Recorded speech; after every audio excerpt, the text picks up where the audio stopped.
আজকে আমরা গন্তব্য ঠিক না করেই বেরিয়ে পড়লাম ঘুরতে। কোথায় যাব ভাবতে ভাবতে পৌঁছে গেলাম সবুজে ঘেরা এক সুন্দর গ্রামের মাঝে, যেখানে নদী আছে, নৌকা আছে, সরু মাটির কাঁচা রাস্তাও আছে, আর আছে নিরিবিলি এক শান্ত গ্রাম্য পরিবেশ, যেটা মানুষের কোলাহল থেকে একটু দূরে। এই জন্যই তো গ্রাম ভালো লাগা ও ভালোবাসার একটা জায়গা। নদীর বুক চিরে মাঝি দাঁড় বেয়ে নৌকা নিয়ে চলেছে তার নির্দিষ্ট গন্তব্যে। এত সুন্দর একটা প্রাকৃতিক দৃশ্য সত্যিই মনোমুগ্ধকর। আঁকাবাঁকা নদীর উপর বাঁশের সাঁকো দিয়ে সাইকেল মোটরসাইকেল নিয়ে গ্রামের মানুষের অবাধ যাতায়াতের দৃশ্য দেখলে একটা আলাদা শান্তি পাওয়া যায়।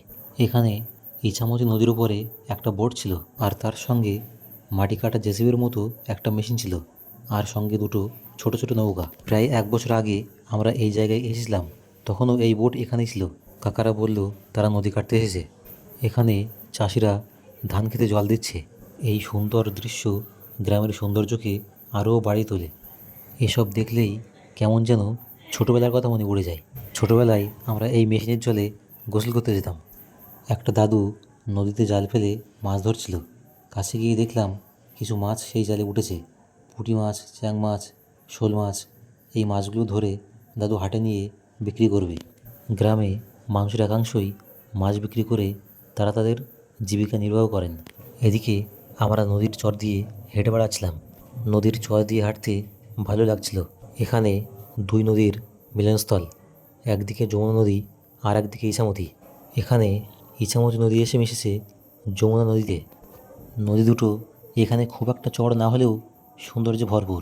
বর্ষার সময় এখানে জল অনেকটাই বেশি থাকে। গ্রামের এই অপরূপ দৃশ্য দেখে কবি জীবনানন্দ দাশের একটা কবিতার লাইন মনে পড়ে গেল।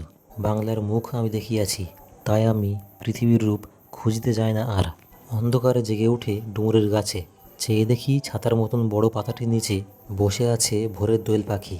চারিদিকে চেয়ে দেখি পল্লবের স্তূপ, জাম বট কাঁঠালের হিজলের অশ্বত্থের করে আছে চুপ। ফণি মনসার ঝোপে সটি বনে তাহাদের ছায়া পড়িয়াছে। মধুকর ডেঙা থেকে না জানি সে কবে চাঁদ চম্পার কাছে। এমনই হিজল বট তমালের নীল ছায়া বাংলার অপরূপ রূপ দেখেছিল। কবিরা এই সুন্দর প্রকৃতিকে বেশ ভালোভাবেই উপভোগ করত। যাই হোক, এখানে একটা গরু তার মনের সুখে ঘাস খাচ্ছিল। এই গরুদের সকালে নদীর ধারে বেঁধে রেখে যায়, আর বিকেল হলেই তাদের নিয়ে যায় গোয়ালে। আমরা দাঁড়িয়ে দেখছিলাম। আমার ছোট ভাই নদীর ধারে দাঁড়িয়ে কিছু একটা ভাবছিল। কাছে যেতেই জিজ্ঞাসা করলো, আচ্ছা ভাইয়া, এই নদী কোথায় গিয়ে শেষ হয়েছে? আমরা এবার কি বলি বুঝতে পারছি। ছোট মনে হাজারো প্রশ্ন। বললাম, নদী গ্রাম ছাড়িয়ে, মাঠ ছাড়িয়ে, এঁকে বেঁকে মাইলের পর মাইল বয়ে চলেছে অনেক দূরে। এক কথায় এই নদীর কোনো শেষ নেই। আমরা গল্প করতে করতে অনেকটা সময় কাটিয়ে দিলাম এই নদীর চরে। আসলে চারিদিকে এত মনোরম পরিবেশ যে এক মুহূর্তের জন্যেও বিরক্তিকর মনে হয়নি। আরও ভালোই লাগছিল এখানে ঘুরতে।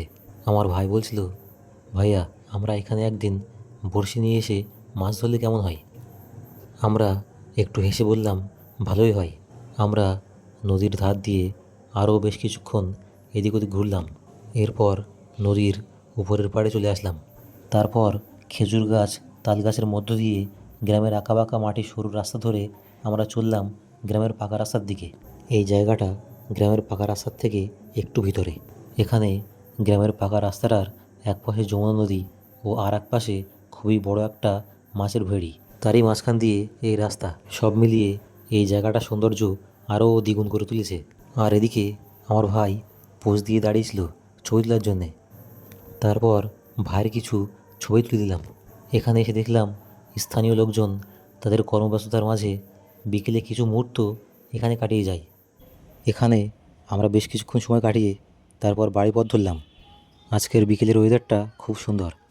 এই জায়গাটা চারঘাট থেকে 2 কিলোমিটারেরও একটু বেশি হবে। চারঘাট দরগার সামনে দিয়ে এই রাস্তাটা সোজা চলে গেছে টিভির দিকে। হাতে সময় থাকলে একটা বিকেল এই টিভি থেকে ঘুরে আসাই যায়। একটা বিকেল কাটানোর জন্যে সুন্দর একটা জায়গা। এখানে একটা বিকেল খুব ভালোভাবেই কেটে যাবে। আজকের ব্লগটা এই পর্যন্তই। আবার দেখা হবে নতুন একটা ব্লগে।